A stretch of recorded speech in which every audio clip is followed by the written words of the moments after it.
इतिहास के एक ऐसे कमाल के सफर पर चलते हैं जो हमें उस दौर में ले जाएगा जब भारत की भूमि पूरी दुनिया के लिए ज्ञान, विज्ञान और बेहतरीन शिक्षा का सबसे बड़ा केंद्र हुआ करती थी। एक ऐसा समय जब यहाँ की खोजों और विचारों ने सचमुच पूरी दुनिया का मार्गदर्शन किया। जरा सोचिए, दुनिया का सबसे पुराना विश्वविद्यालय आखिर कहाँ था? और शून्य यानी जीरो, जिसके बिना आज की मॉडर्न साइंस अधूरी है, उसकी शुरुआत कहाँ से हुई? इसका जवाब हमें प्राचीन बिहार के उस इलाके में ले जाता है जिसने पूरी दुनिया को सोचने का एक बिल्कुल नया नजरिया दिया। चलिए शुरुआत करते हैं बिल्कुल बुनियाद से, यानी मगध। आधुनिक बिहार का ये प्राचीन राज्य सिर्फ कोई आम राजनीतिक केंद्र नहीं था।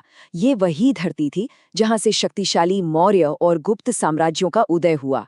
इस राजनीतिक स्थिरता ने एक ऐसा शानदार माहौल बनाया जिसने लगभग 1000 सालों तक एक ऐसी बौद्धिक समृद्धि की नींव रखी जिसकी मिसाल आज के इस आधुनिक युग में भी मिलना बहुत मुश्किल है।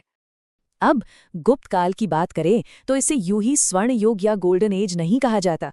ये वो समय था जब विज्ञान, कला और खगोल विज्ञान में एकदम से भारी तरक्की हुई। इस युग ने एक ऐसा खुला और जिज्ञासु माहौल तैयार किया जहां तर्क और नई सोच को खूब बढ़ावा मिला। और सच कहूं तो इसी माहौल ने आने वाले महान विचारकों के लिए एक बहुत ही मजबूत आधार तैयार किया। और इसी सुनहरे दौर में जन्म हुआ एक असली गणितीय क्रांति का। महान गणितज्ञ आर्यभट्टा ने भी इसी धरती पर जन्म लिया था। उन्होंने कुसुमपुर, जिसे आज हम पटना कहते हैं, वहां रहकर पढ़ाई की। कल्पना कीजिए, सदियों पहले बिना किसी मॉडर्न टेलीस्कोप या कंप्यूटर के उन्होंने शून्य की अवधारणा दी। ये बताया कि पृथ्वी अपनी धुरी पर घूमती है और सूर्य तथा चंद्रग्रह के पीछे का असली विज्ञान सुलझाया। ये वो खोजें हैं जो आज भी अच्छे अच्छे वैज्ञानिकों को हैरान कर देती हैं। है ना कमाल की बात?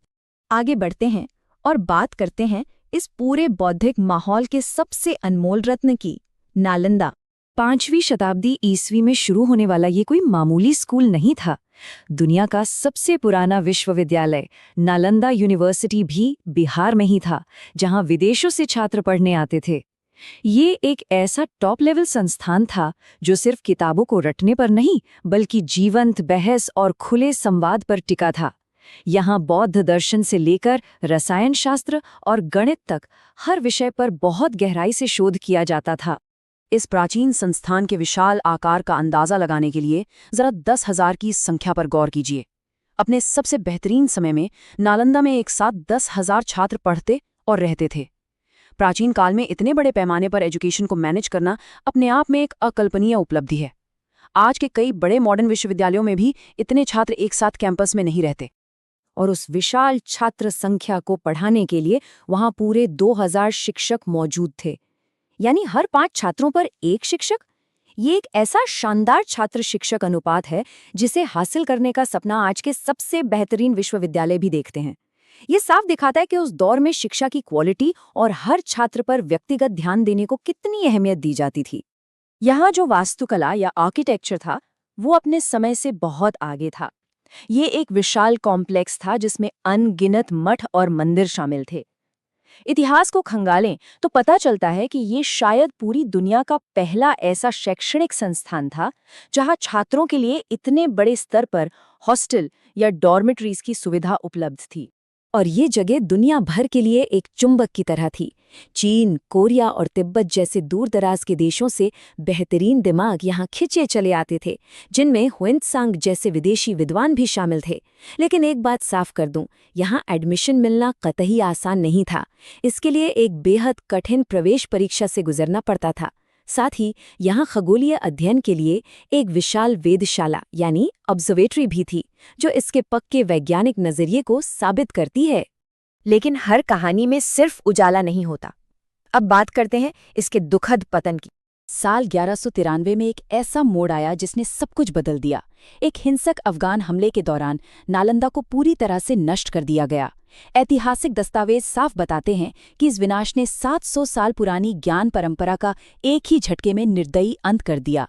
दुनिया का सबसे लंबे समय तक चलने वाला ये महान अंतर्राष्ट्रीय शिक्षा संस्थान समय के अंधेरे में कहीं खो गया।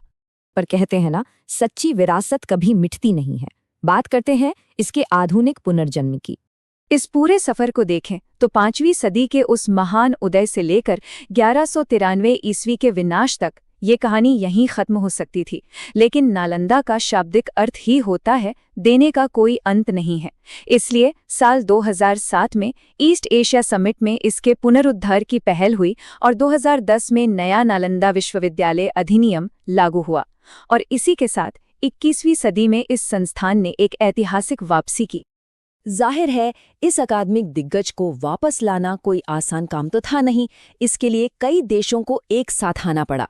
ईस्ट एशिया समिट के नेताओं से लेकर प्रोफेसर अमर्त्य सेन के नेतृत्व वाले नालंदा मेंटर ग्रुप तक दुनिया भर के विद्वानों ने एक साथ मिलकर इस खोई हुई विरासत को फिर से जीवित करने का जो संकल्प लिया, वो सचमुच शिक्षा के क्षेत्र में अंतर्राष्ट्रीय सहयोग का एक बहुत ही अनूठा उदाहरण है। अब नए नालंदा का विजन सिर्फ पुरानी इमारतों की नकल करना बिल्कुल नहीं है। ये एक ऐसा संस्थान है जिसका मुख्य फोकस पोस्ट ग्रेजुएट स्टडीज और एकदम कटिंग एज रिसर्च पर है।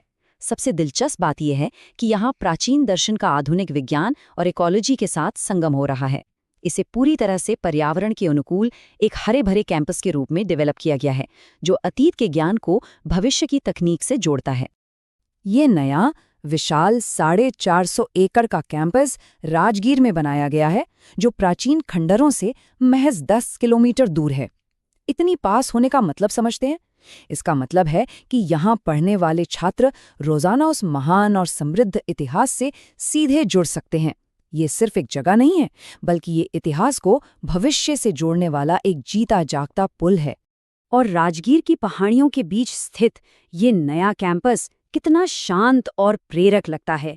ये बिल्कुल वैसा ही प्राकृतिक वातावरण है जिसने कभी आर्यभट्ट जैसे महान वैज्ञानिकों और दुनिया भर से आए हजारों विद्वानों के दिमाग को एक नई दिशा दी थी।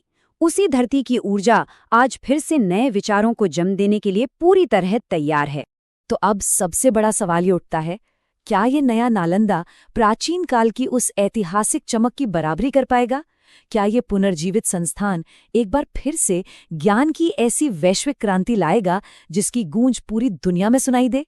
मगध की ये महान विरासत जिस तरह से एक नया आकार ले रही है, वो हमें ये सोचने पर मजबूर करती है कि ज्ञान का ये सफर अभी खत्म नहीं हुआ है, पिक्चर अभी बाकी है।